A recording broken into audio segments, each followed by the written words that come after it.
starring Sarah as Clara and Maddie as Lottie.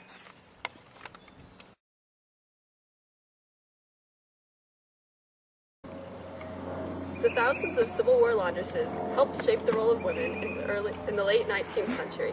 It was the first place the women could have a status. There were 4 per company, and to be a laundress you had to be related to one of the soldiers.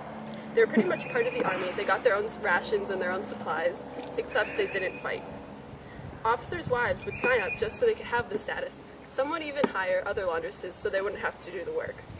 Except laundresses generally made a lot of money, some up to $45 a month, which was more than many of the soldiers earned. Also, the laundresses were generally well-liked. For example, Mrs. Nash.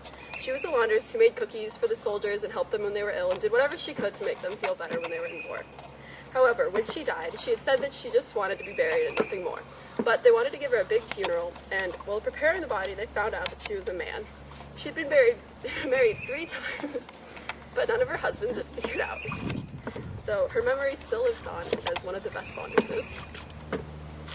The first step in the laundering process involved many long hours of preparation. The first step was sorting the clothes into piles based on colors and the amount of stains. The clothes that were most stains were often the highest priority and were soaked first. The second step in the laundering process was soaking, in order to remove much of the mud and dirt and blood. Also, they used many spot stain treatments to remove stains from the fabric, and many of the fabrics were often delicate, and so they removed the stains by hand, like so. Overall, there was much preparation involved in preparing the clothes for washing. The end. Okay, once the clothes had been soaked and the stains had been removed, you needed to make the soap to do the actual washing. The soap is usually made from lye, which was ash and animal fat. The soap is then shaved into flakes and then poured into the water, usually boiling, to blend. And then once the soap had been blended, it would be dumped into the bucket with the clothes, and for sturdier fabrics, a washboard would be used to get rid of most of the rest of the stains and smells. The officers usually wanted their shirts to be starched, so you would mix the starch, again in boiling water, and then stir it with a candlestick. The wax would melt into the starch, and then when poured on the clothes, the wax would adhere, and when being ironed, the clothes would not be burned. You may think the life of a Civil War laundress was a life of luxury, but in reality it was not.